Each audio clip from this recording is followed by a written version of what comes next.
If we could call the meeting to order with the Pledge of Allegiance.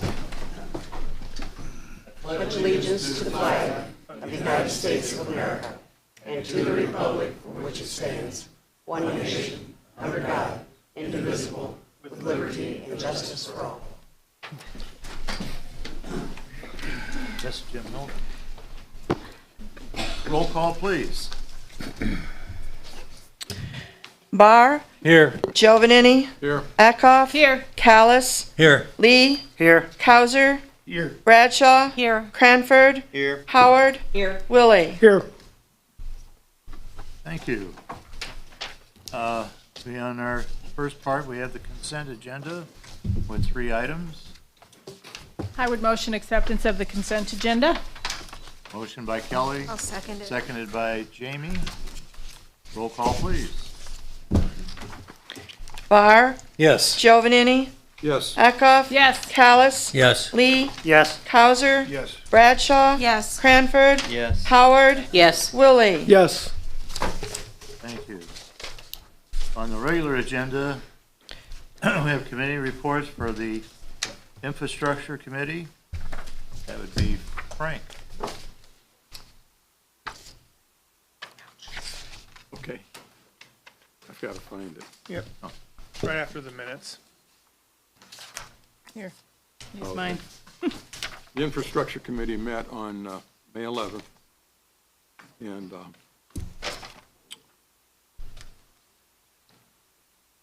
we discussed the impact of dining downtown based on the emergency declarations of the governor and the new new situation. Committee recommended the temporary dining and ending the temporary dining and service areas allowed, as well as the removal of barricades used in signage in front of businesses. The committee noted that people do enjoy outdoor dining, and staff is directed to develop guidelines and standards, communication and implementation to allow businesses to make proposals to create their own outdoor area.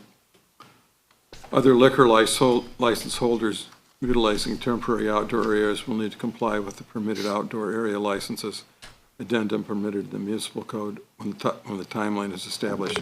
The committee also discussed parking enforcement in downtown and recommended staff to utilize a sensible approach to enforcement at the end of the declaration. The committee also discussed ideas of alternative parking regulations, as well as permanently making Madison a one-lane street in the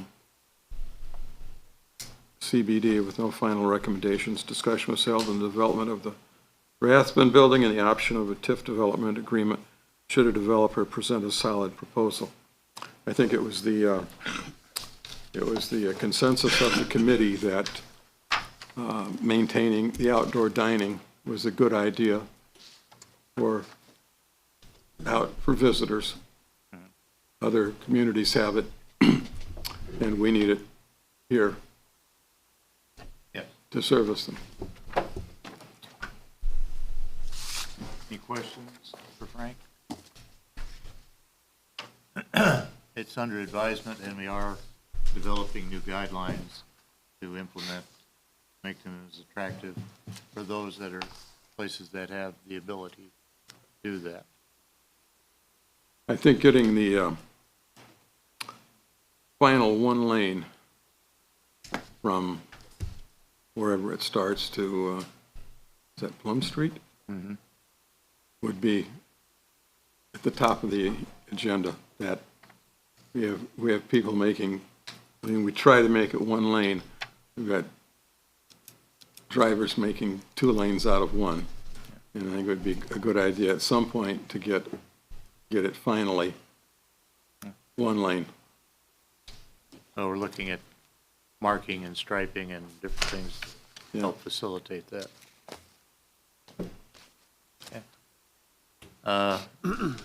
We also had Finance and Administration Committee. Kelly? The Finance Committee met also last week on May 11th, and all committee members were present. On our agenda was the fee schedule for the Eagle Theater. We had not reviewed that at a prior meeting for the spring, and looked at the last time we had made any changes was in 2016. So there was some revisions made, which we will be acting on later on an agenda item here. We also had quite a bit of discussion about fireworks after the numerous issues that we had last summer and a lot of residential complaints about fireworks and what can we as a community do. And so there was quite a bit of discussion.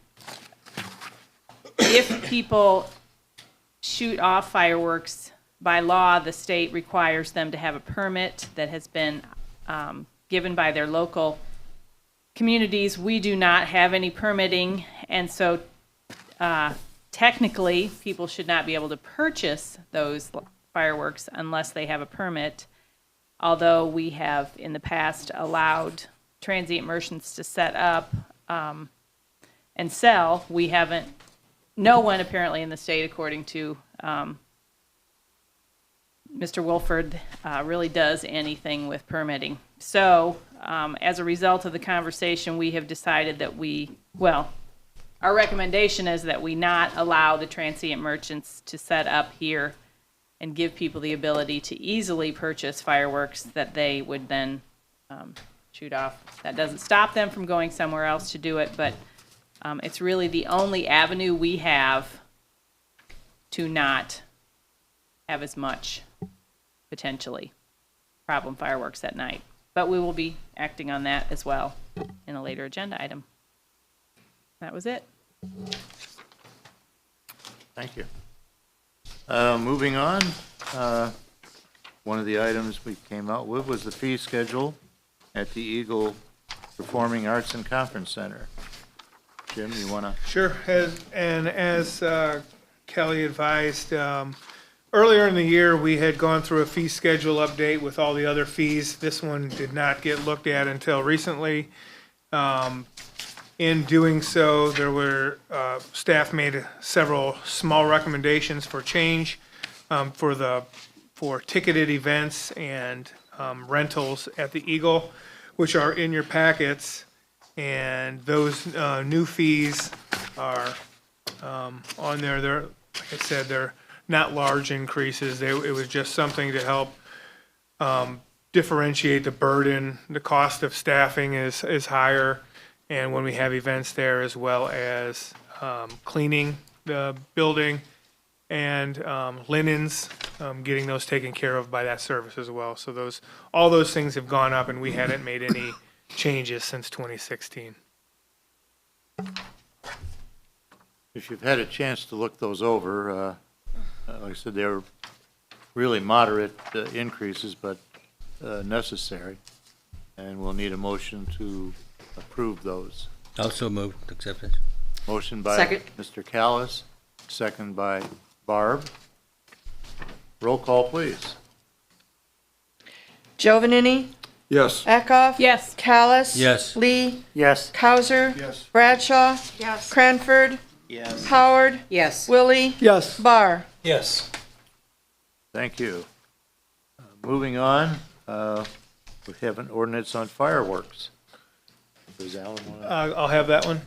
Oh. Fireworks, so as we discussed in the committee meeting, and I'll just kind of quickly outline the statute.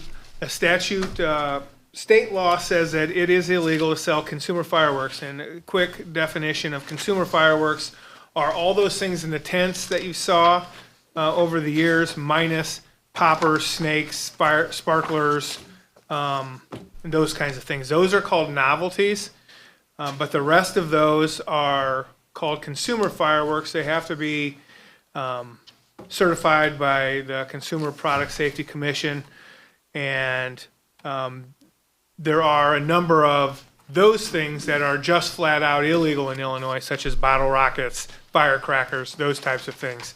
Those are outlawed no matter what. Now, the other ones, the statute says that they can only be sold to somebody who has a permit.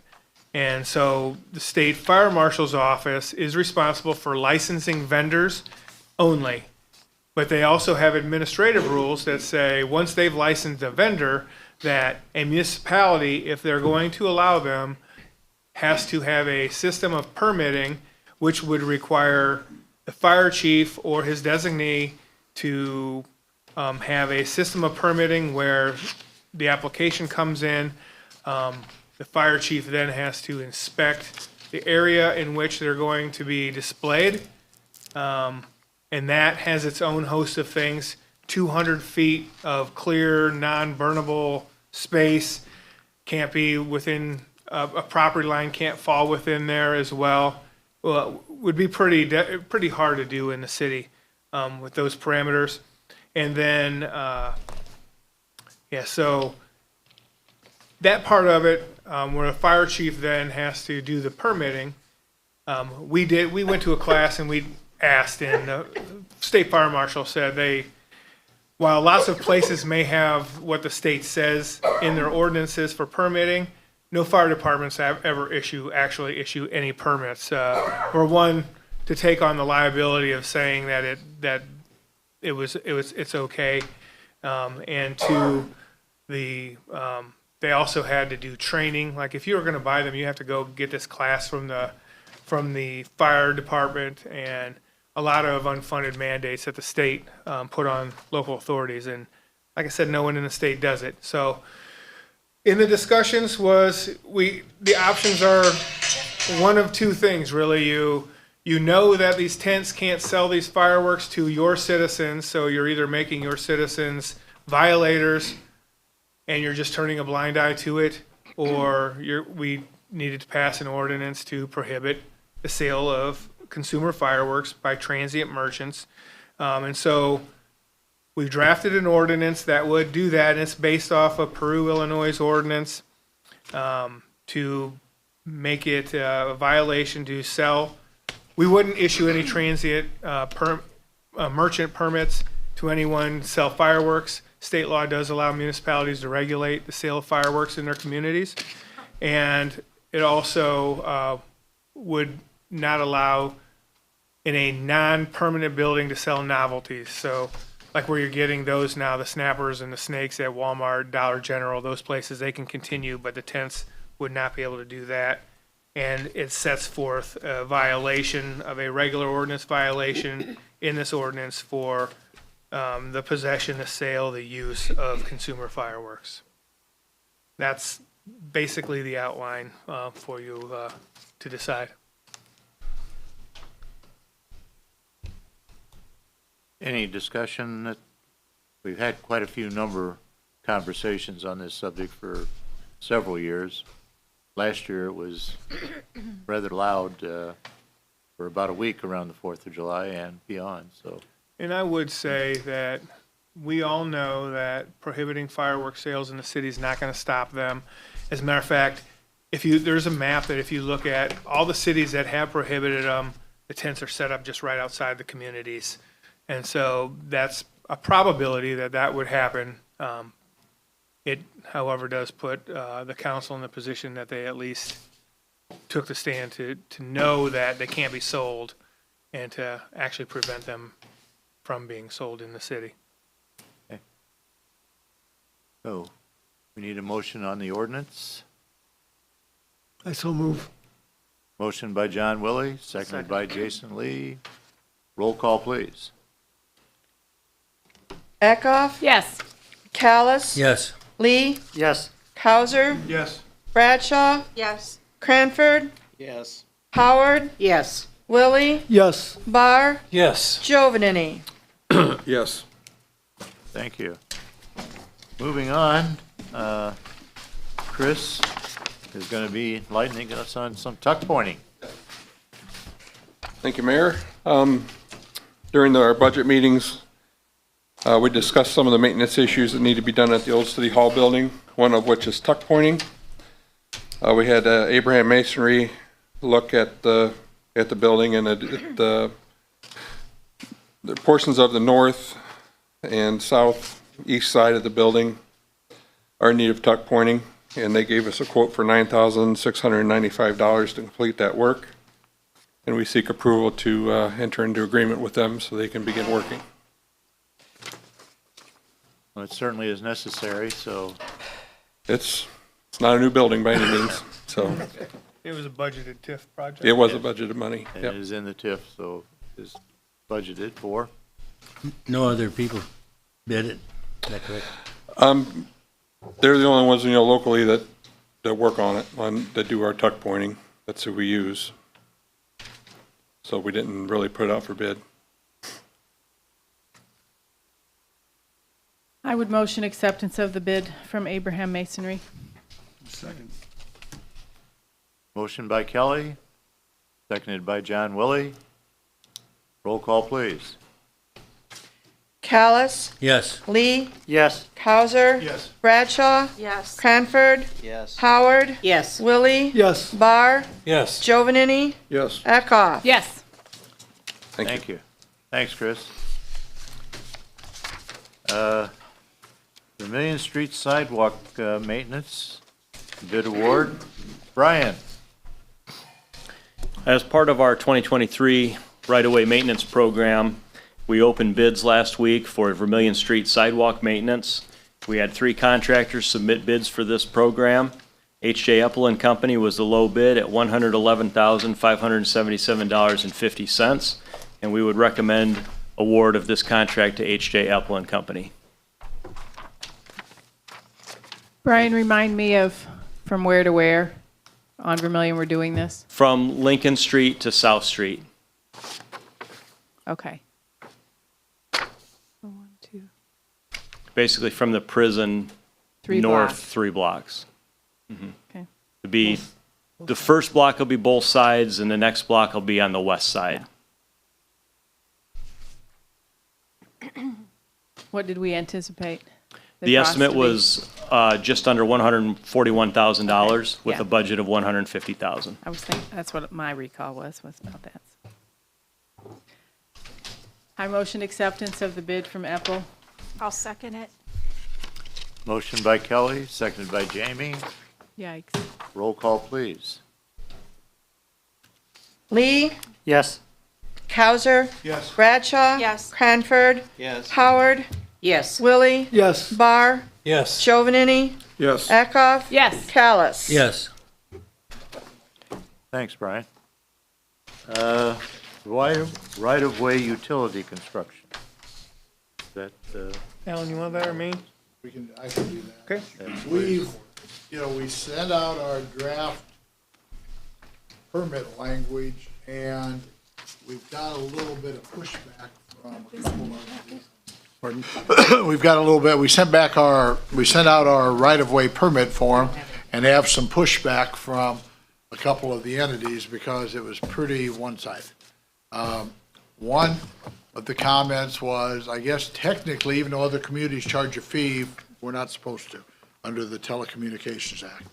So that $100 fee is probably going to be minimized. They were going to pay it under protest, basically, but if we're not supposed to have it, we won't have the fee. Others apparently charge it, but I think it's only telecommunications. It's probably not for all utilities, so we could still do the $100 fee for that. Second area was basically the, I guess, actual liability, that says, you cause it, you break it. They're worried about the negligence thing and that it doesn't require negligence, that it's absolute liability. And they're worried about the fact that, we didn't give any exceptions for public utilities. So Jim and I talked this morning and thought that it might be appropriate to put an exception in there for public utilities that are regulated by Julie, and then let the Illinois law apply. Because under Julie, if they don't properly market and their utilities damaged, they can't seek compensation. So we're probably going to make that change. And the last one was, one of the entities pushed back against the cash bond and wants to use a surety bond. And that one, I like the control of a cash bond, but surety bonds are very standard in construction type of things, and companies are used to using those. So I thought I'd defer to the council on whether we are willing to consider something other than a cash bond posted. Can you explain the difference to Well, a surety? cash bond, they would deposit the money, cash money with us. If they don't fix a problem, we would notify them that if they don't fix the problem by such and such a date, then we're gonna fix it and use their money. And then they have to refund that amount into that fund, the way we had it set up. So if we use 5,000, they gotta give another 5,000 to bring it back up to 20,000.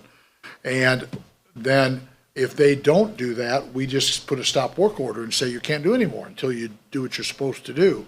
The surety bond, you would have to have a surety, an insurance company would issue a bond saying that they're going to ensure compliance with the repair requirement, and then we would have to present a claim basically to the insurance company that that they have not done what they're supposed to do and repaired these damages. So we lose the control.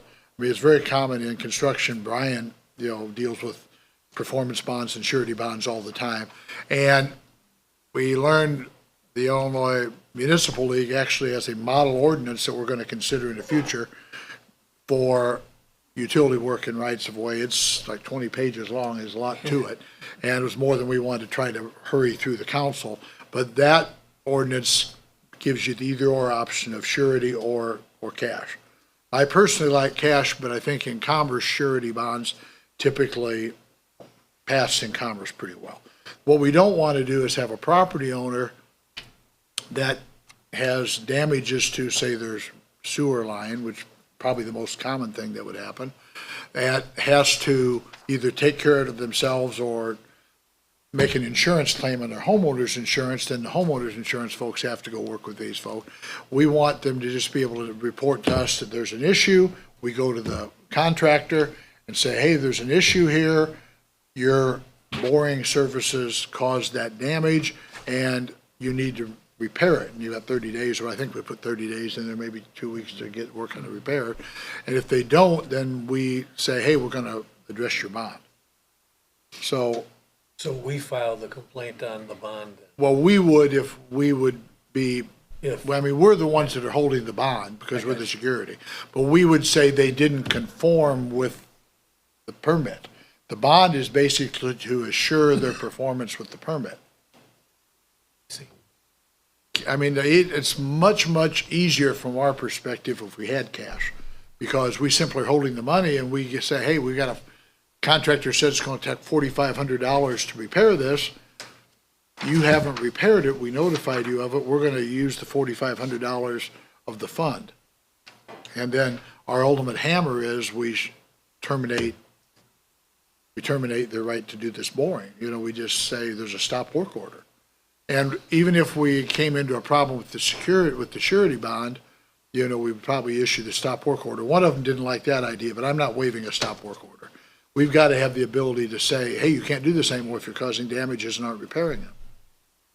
I mean, we want to protect the property owners, and I understand the public utilities. If ComEd or General Telephone or Verizon or whatever fails to mark a line and they hit it, I don't feel like we have the obligation to have to protect big players like that. But our local property owners that have services underground, like their water lines, their private water lines, their private sewer lines, we don't want them to, it's going to be an inconvenience enough if there's an impact, much less to have the problem getting it repaired appropriately. So are you asking us I'm asking you whether, do a surety for sure? Or well, either I'm or? asking you whether you have a serious objection to us allowing an insurance type of surety bond versus the cash, knowing that it's probably not quite as protective for the community, but it's very standard in the industry. But cash bond is self-generating. The surety bond, under the IML model thing, the surety bond's supposed to additionally generate. And that's what we would ask here, that the surety bond never be less than the $20,000 number. Even if there's a claim, it's restored to $20,000. So I'm not planning to take that out. It would just be to give them the option of giving an insurance surety bond. Alan, how many entities are involved? How many? How many entities are involved? We have 3 entities right now, and 2 have made comments on what we sent. We haven't heard from the third, correct? And so the two don't wanna go with the cash or? No, the one is the one that proposed the cash initially. The other one, Pavlov, wanted to do the insurance bond. And so we'll, if we, If we agree that insurance bonds are okay, I would change their permit form to permit the insurance surety, and I would tell the Metro, the other one that agreed to the cash bond, that we've now willing to approve a surety bond, so if they want to go that way instead of cash, I want to keep them all in the even playing field. That's only fair. Are these Illinois companies? They're Illinois companies, yes. The one is out of Sullivan, Illinois, and the other one's out of Champaign-Urbana. so if one backs out because. we If want cash- if any of them back out, the others are still planning to do it. I don't know with the third one, since we haven't heard a word, whether they're having reconsideration or not. I don't know. Or maybe they're just thinking they're good with it. They may be fine with what we propose. I mean, the whole idea of this right-of-way use, they have the right to use the right-of-way, but we still control our rights of way to some extent. And we want to protect property owners from as much inconvenience as possible, but most importantly, expense. What are we gonna do to protect property owners? I mean, for immediate need, like you said, if you. Well, go to a sewer I mean, they were just, pipe, at that point in time, they're gonna. gonna come to us and say, all of a sudden, we got a sewer backup, and we're gonna have their plumber or whoever they hire go in to look at it, and they'll get I mean, when it happened at my office, I've got a picture that shows an orange fiber optic cable going through my sewer line. That's pretty obvious. So, that was what they call open and obvious in the legal term. So, the bottom line is, then we would tell them to go ahead and do the repair, because our permit also says, or reimburse costs incurred on an emergency basis. So if it's presenting an emergency, we can go ahead and do the work quicker without waiting for them to arrange for somebody. So hopefully it'll work out right, and we hope these are minimal, but I can't imagine you can do the entire city without having some incident. And maybe we'll get lucky, I guess, but that seems incomprehensible to me. Too many unknowns under the ground. And some of the conversations I've had with other communities, Bloomington and Champaign, where these companies have been and have run their fiber throughout the city, they did not indicate they had any problems. On one hand, the companies their goal is to get people to subscribe to their fiber service, and so on that hand, they don't want to have a bad reputation in the community. So, but those are pretty large communities as well, and neither one of them indicated to me that they had any problems or ever had to draw on any bonds. Do they use their own crews and no subcontractors? No, they will subcontract, and yeah. we've required the subcontractors have the same insurance that the primary contractor, and we're requiring the primary contractor to have this responsibility for repairing, and what they deal with their sub is between them and their sub. But because the permit holder is getting the permit, they're the ones that have the ultimate responsibility to do the repair. One of these firms does have their own crews, but they said in big projects they may use also subcontractors, and then the other one is mainly subcontractors. I don't know about the third. But I don't have a serious objection to the surety, the insurance surety, but since we had represented it was going to be a cash bond, Jim and I thought we needed to come back before we modified that unilaterally and make sure that nobody on the council had a serious objection to that. Yeah, I'm comfortable with. Then I'll go ahead and make those modifications and send them out probably tomorrow. That's part of the fun of doing business with boring companies. Yeah, But at the end of the day, it's a good thing to have the service. yeah, right. And I think a lot of people appreciate it. Is this the only thing that's just holding them up? I mean, are we gonna They've got a see this lot of happen? approvals. We're not the only approval. I mean, they've got to have certain things fall into place, and this is one that's on the Yeah. top of their list right now. And we'll see them get to work pretty quickly? Probably, Are they if we already get the in permit, town? then probably in the next couple months. I Yeah, would think one within a said month. that they have fiber already from Chinoa close to town, that they're ready. They thought they would have crews in if we had all of our stuff done by the second quarter or during the second quarter, so. Nice. So there are going to be multiple companies putting in multiple Potentially. fiber optic Potentially. systems. So, we've heard different things. We've heard one of the companies said no matter what happens, they're going to wire up the entire community because that's what they do. And as they're wiring, they'll also be turning it on so people can subscribe as they go. And we've also heard that other companies say that no matter what they're coming, but when another company gets in there and then it is going to impact their competition, that they just may pull the plug. But we do know that at least two of the companies are seeking permits and investing in infrastructure pieces in town, like buying some property to place their facility. I don't know what you call it, where the big box where everything plugs in, so. So this is not like a franchise monopoly like ComEd or No, Nicor or, they are a very competitive industry right now. Yeah. But they will be competitive primarily with the existing service of MediaCom. Well, the consensus is that we're fine with Yeah. surety bond Yep. or Right. cash. Okay? Thank you. While we're at, moving on, mayor's comments, I've got a couple. First of all, we had a series of open houses at the sewer department and water treatment department. I see Jake's hiding in the back there. Jake, you want to make a comment or two on that? Yeah, it was a good turnout. Thank you all 25 people who attended. How many people did you have Saturday? 10, 10? Okay, but everybody was enthusiastic. that's good. Weather scared off some. Yeah. Fridays. I heard that it was well received, and the comment I got was how clean the whole facility was. So, good job to you and your entire staff. We appreciate it.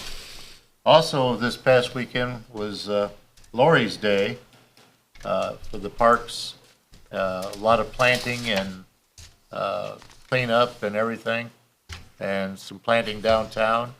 And again, a huge number of volunteers. I heard a couple different numbers, and fortunately I wasn't one of them, but they were every park in town and all the downtown area. And they did a great job.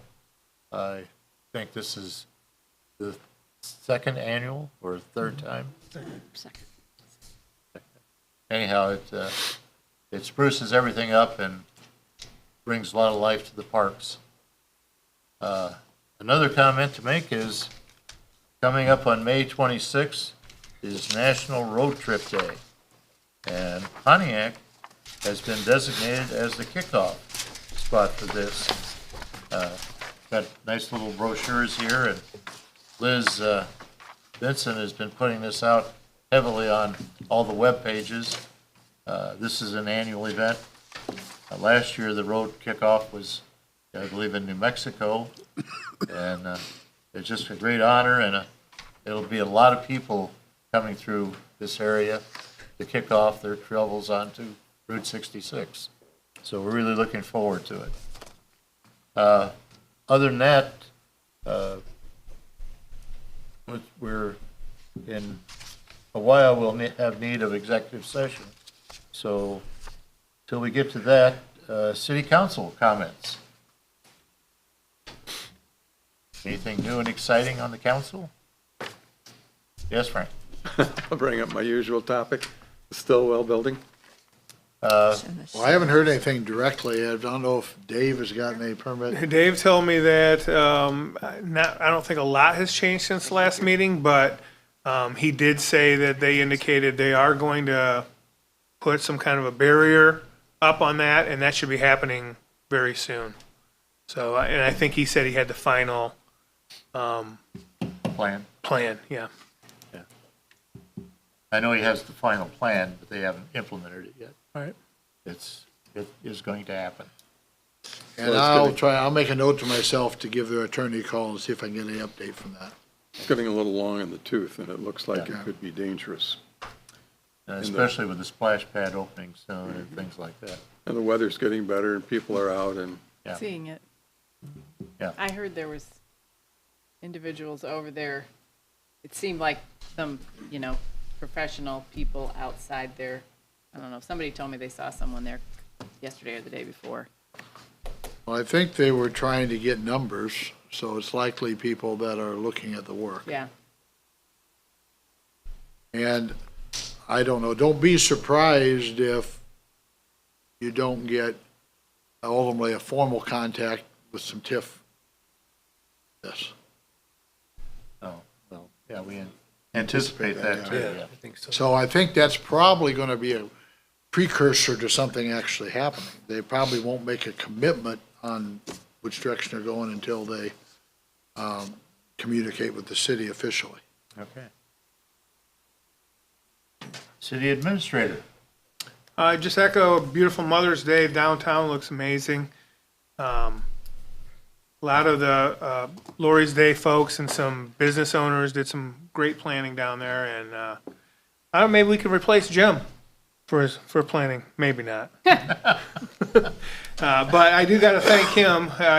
He took a lot of plants. He did some demo. He planted some demo pots for them to build off of. So looks very good. The mural is done, and I think he'll be doing the bridge here soon.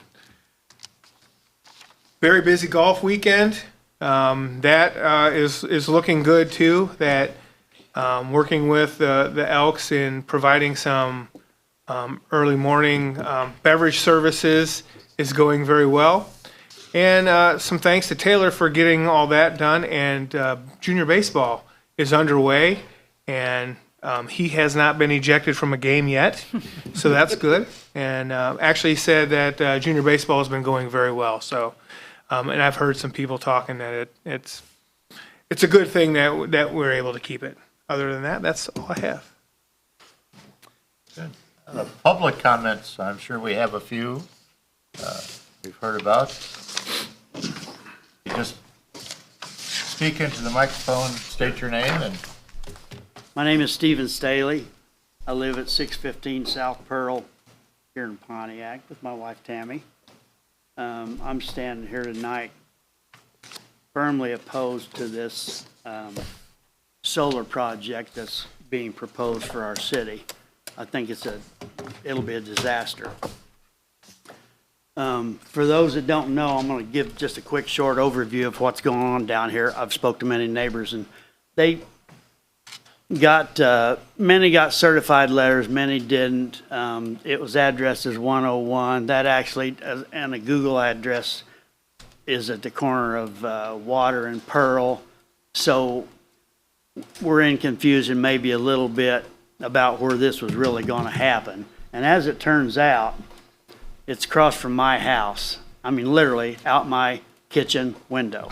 So a short overview of that is, for everybody out here, a California-based company called Synergy wants to lease 28 acres on the city property. It's on the east side of Pearl Street, and it goes from Payson Street south to basically the end of Pearl Street. It looks like this, if it's this chunk of land right here, for those, you guys all probably know where it's at. We have it. You want to look at that? Okay. So they're wanting to put in a solar farm down here, and it looks to be about 4 phases. For sure, the first one is kind of being penciled in or looked at, or however you guys want to term it. But it will eventually be that 28 acres if everything was to move forward. So I want to go on record as being absolutely against that. I started a petition after I was told by one of my very good friends to start one. So I started this on Mother's Day. I didn't want to be knocking on doors on Mother's Day, absolutely not. But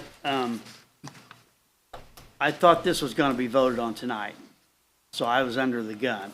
I actually went out a couple of hours today and got a couple more pages of signatures.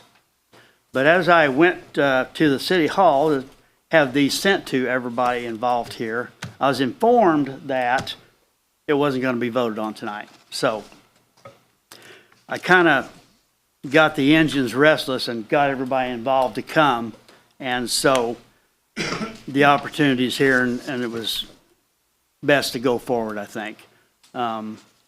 So from what I think, or what I've been learning here, it looks like Synergy got this pulled off of the agenda for this night, and that there's going to be a city meeting between them and Synergy. Am I right on that? Next week sometime? We don't have any formal meetings scheduled with them. I think they were going to reevaluate after the zoning board. Yeah. And then propose it at another time to Okay. come back to council. Well, I kind of think I don't know what the story is. I don't even want to say anything about that. But anyway, it'll eventually be here, right? So it'll happen. That's up to them. I mean, that will be their yeah. last shot to get this done if it's going to get done. Is that correct? Yes, sir. Okay, then, I would for sure say you guys need to really, really turn this thing up. Those that are opposed, these are all my neighbors from my neighborhood, and maybe a little further out, but mainly all my neighbors. And Steve, I put, if up where the agendas are, Yeah. I put a paper up there to sign, you can sign up for web alerts or. Oh, okay. And that way you can always know when the next agenda is, so you can look at it and just, know, that way you know when it's going to be on the Yeah, agenda. I've kind of found that. Because the goal is not to put it on the agenda without anybody knowing about it. Oh, I It's know just- that. I'm not saying that. Trust Nope, me. I know you're not.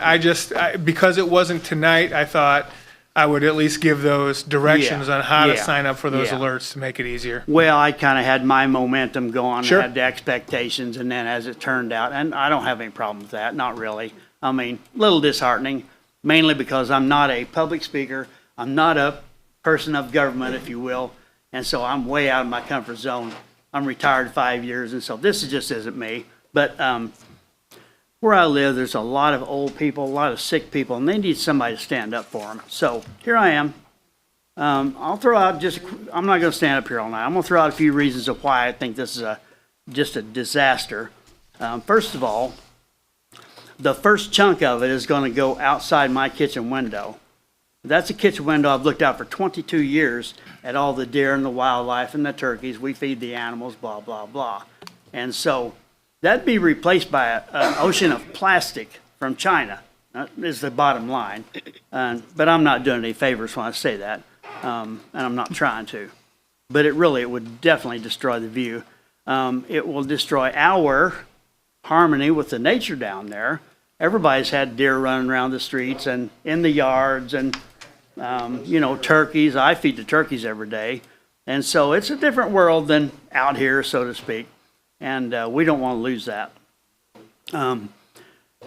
The gentleman from Synergy last week said that our property values would not increase or decrease. I don't believe that for a heartbeat. I mean, look out your kitchen window and pretend there's an ocean of plastic out there and see if your value of your home would go up or down. I mean, it's easy to figure out in my head anyway. They're going to destroy the woods back there. And I don't know, I like trees, etc. But that wouldn't be the only casualty on this 28-acre parcel. Anybody that knows that area and likes trees can go down Pearl Street, and there is a cottonwood that measures over 11 feet around down there. And that is on that 28 acres that they would want to put this field solar panels on. I guesstimated that by looking online to be about 87 years old. So that's older than everybody here. It'd be a shame to see it gone. That tree is part of our heritage, as I was kind of elaborating there. And I was looking, and Pontiac has enjoyed being a tree city for what I see is 11 years and counting. And I believe part of exhibiting our commitment to that would be to leave things like that alone. Absolutely. The destruction of wildlife down there in regards to safe space would be devastating because we're talking now thousands of feet of chain link fence around that, blocking them out permanently. And so maybe you might even buy that, but there's another facet to that, and that is that those deer go in there during hunting season to hide from hunters, and they're protected on that ground that says no trespassing 24/7, 365. So they're not only being protected, but they're breeding and generating the next year's wildlife. I mean, so that would be a real terrible exchange, in my opinion.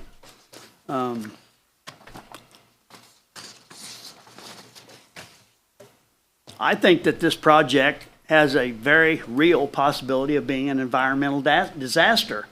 And we all know in this room that is a city dump out there, was. It's not a sanitary landfill. By definition, a sanitary landfill has a liner, and it looks like Mount Trashmore out there. You know, trash and dirt and trash, and they know how to do that. But by doing this petition, I've learned that from our neighbors that's lived there from 20 to 50 years, they've lived there, that they burnt down there every day, and that there was no EPA back then, and so everything was dumped, and that's just the way it was. Everybody knows what a dumping ground is. And that would be put on there, and you know, they would like for us to believe that they're just gonna poke a few holes and, you know, everything will be fine. Well, I live in the flood way, so that means movement of water. So it shortcuts, when it's flooding real bad, it shortcuts up that Smith Creek and cuts across that property, that very property, across my property, through my crawl space and back to the river. So in the event that something would catastrophically go wrong there, first of all, I think it'd be an EPA nightmare. And I could probably say goodbye to my house because it would be contaminated. I can't imagine, I don't know what would be done there, but it wouldn't be cheap and for the city or me, actually. I don't know what would happen out of that. We have a solar farm out by the airport. I do not understand why this would be a better choice than putting it out there. I just don't get that. So, Okay. moving on, I was under the impression that Pontiac and Synergy was having a meeting next week. But anyway, to rally the troops here, I'd just like to strongly encourage everybody to get up and speak your opposition. These Steve? guys, we're on the same team. All we're doing is giving a different view from where we live than what they are doing. Yeah. They're our elected leaders, so there you are. Thank you. As a matter of fact, why don't you give somebody else a chance? I think will. We've had, you know, what you've Okay, told us. I appreciate it. I appreciate your We'd time. like to hear from anybody else that would Okay, like to great. talk too. Okay, thank you very much. Appreciate Thank it. Yep. All right. Okay. As he said, there will be more discussion and more meetings on this issue. If Synergy decides to proceed with trying to get this passed. But as yet, they have not done that. So that's why it's not on the agenda. So, We've had an example of that already. Explain that, how that one on 23rd yeah. came, got disapproved, and decided not to do it. Can I have your name, please? My name is Tim Sloan. I live at 202 East White Street. Okay. And we've lived there for a long time, generation to generation. And I'm just like these guys. You know, I don't know how to speak to y'all, but the thing of it is, you know, when I was a child, I rode mini bikes down there at the city dump. We all know there used to be a lake out there before they did all this, you know. And the thing of it is that's our home. And I don't want to see our home being ruined by, like he said, you can go out there on the other side of town and see them, and it's just ugly. It's nasty. Would you all like to have that at your house? I mean, it's terrible, and I've seen it before. It's on the way to Streeter. It's becoming everywhere, and I'm with him. Why can't it be somewhere else besides at our place? Well, But that's about all I got to say. I mean, and you told me that it hasn't been put forward yet. That you Not to the haven't. Nobody has council, no. agreed on this yet or anything for No. for the site. they've requested a lease for that, but it all has to get approved, and they have to come back and ask for the variance to get that. Okay. And that's why they were at the zoning board. Right. And at the zoning board, it was voted down, but they still can come to the council. Okay. Okay? They haven't put a request in to be on the agenda. Okay. So that's the facts of life right now. No, that's All right. fine. I appreciate that so far. Okay. I just wanted to be clear and just wanted to know, Yeah. that's why I'm here And we tonight. know that there's considerable opposition. Yes, Yeah, yes. So, yeah. The whole neighborhood, the whole town, pretty much. well, Especially if you go fishing down there by the river or anything down there. I mean, it's really nice. Even the creek in the back where no trespassing signs are, it's really nice fishing down there in the mouth towards the river. It's beautiful there. we'll put the cameras up there. Anyway, Okay. yeah. Thank you all. Thank you. Thank you. Anyone else that has a moment? My name's Gary McDonald. I'm probably one of the newer ones that have moved to this area over on by Pearl. I live on 207 East Errol. And when I first moved there, I was thinking about putting a fence around my property, and I was told by the city it is not allowed, because if it does flood back there, it may divert the water to go somewhere else, where into somebody else's house. So I'm not allowed to build on my property. There's other neighbors that have tried to build on their property. They're told, no, you can't do that. It would be an eyesore. Maybe put a Quonset hunt up. It's going to be an eyesore. Well, back in that area, I made a few phone calls, talked to a few of you today. One person says, well, we put it back there, it's out of sight. Yeah, your sight, but not ours. I walk out my front door, I look down the street, maybe not even a half a block, I would see it. And then I also got deer going through my yard. I got 3 lots, one with the house on it, 2 that the deer use. I can put it that way. And then I'd sit out there and watch birds. Now, in the trees that are on this property, we got bald eagle family living out there. And we're told we can't build on our property. My question is, why would Pontiac want some other company coming in and building on theirs? It's in a floodway, yeah, I understand that they're going to be up so high off the ground. But to put them in, you're going to have to cut all them trees down. Where's the animals going to go? Where's the deer going to go? Where's the birds going to fly to? Yeah. Lots of roadblocks to everything. I follow everything you're saying, and we're all aware of what's down there and what isn't down there. As far as what building on your property, you are in a floodway, you have to follow the guidelines there. Whether Right, it's so tall why or not, you know. so why wouldn't the city follow them? Right. Yeah.